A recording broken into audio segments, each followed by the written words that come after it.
Gunanji. Beliau selaku kepala sekolah dari SMK ini apa ya, yang Al-Intisab. Kebetulan saya ada tugas ini Bapak, untuk belajar tentang pengambilan keputusan, terutama sekarang ini kan lagi marak tentang perubahan nilai KKM supaya anak naik kelas. Kira-kira Bapak bisa berbagi pengalaman tentang proses tersebut, pengambil keputusan tersebut selaku menjadi kepala sekolah di sini. Ya, terima kasih Pak Herman atas kedatangannya ke sini. Kami dari SMK Indonesia ini memastikan bahwa anak untuk naik kelas yang punya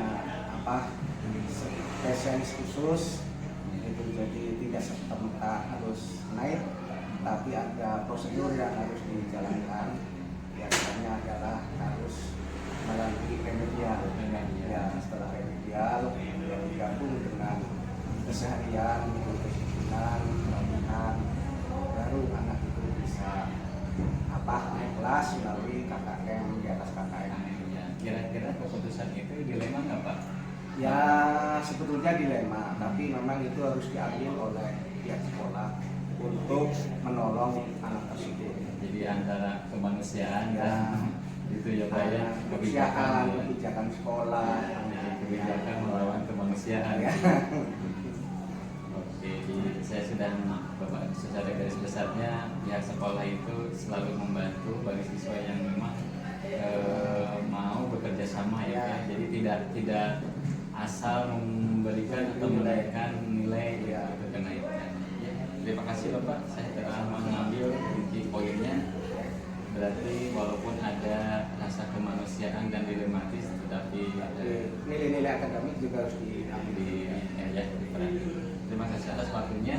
Semoga Bapak sehat selalu, sukses selalu. Assalamualaikum warahmatullahi wabarakatuh.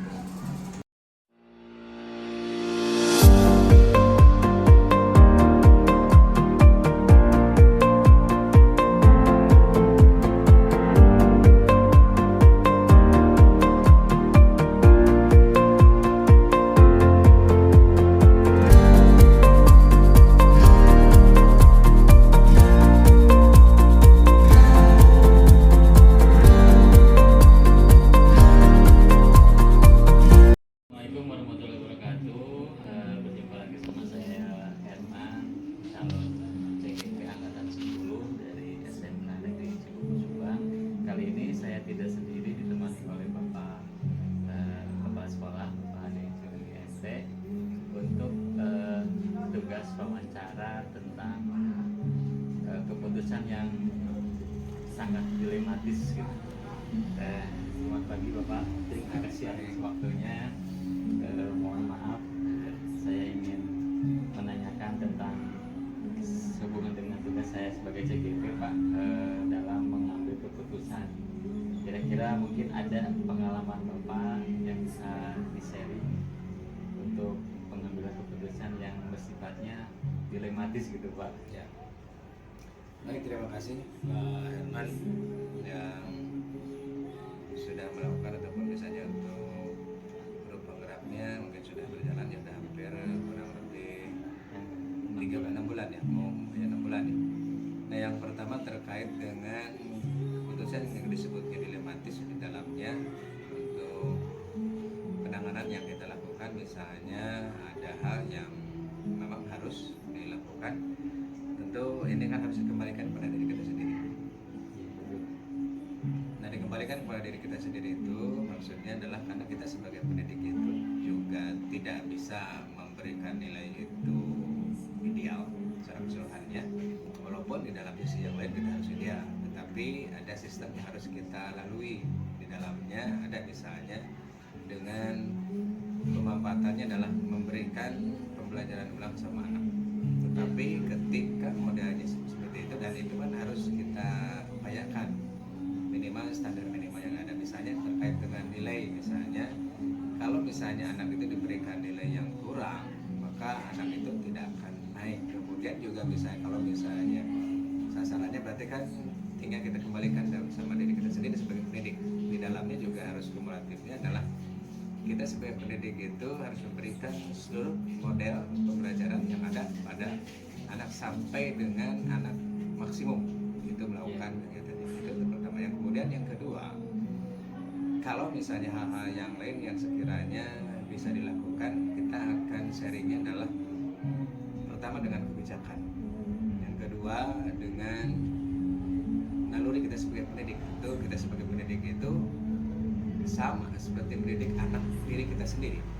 Ketika anak misalnya malas ataupun seperti apa, kita sebagai orang tua pasti mengupayakan dia untuk selalu rajin, untuk membawa dia supaya belajar, untuk membawa dia untuk ngaji dan sebagainya. Nah itulah yang kita lakukan, kita kembalikan pada diri kita sendiri. Sisanya adalah sesuai dengan tupoksinya kita sebagai pendidik. Pendidik itu berbagai hal, mungkin itu yang saya sampaikan sebagai analisanya terkait dengan keputusan dilematis sebagai pendidik. Karena sebagai pendidik itu peserta didiknya nilainya kurang dari KKM ya Pak ya. Nah kan kita sebagai pendidik itu tidak bisa misalnya di anak harus selalu mencoba terus sampai dia bisa, itu baru namanya kita sebagai pendidik gitu. Oke, terima kasih. Ya, jadi penanganannya Pak, anak itu kemungkinan nilainya akan dipertimbangkan setelah mengerjakan tugas-tugas tambahan. Itu kan itu bahasa kita Tidak semua gratis, yang penting ada unsur pendidikannya bagi siswa-siswa. Ya, terima kasih Bapak, saya sudah menangkap poinnya tentang etika dilematis. Memang itu hubungannya antara peraturan dan moral juga ya Pak ya, karena menolong siswa juga masa depan anak juga lebih dipertimbangkan. Terima kasih Bapak atas waktunya, terima kasih banyak.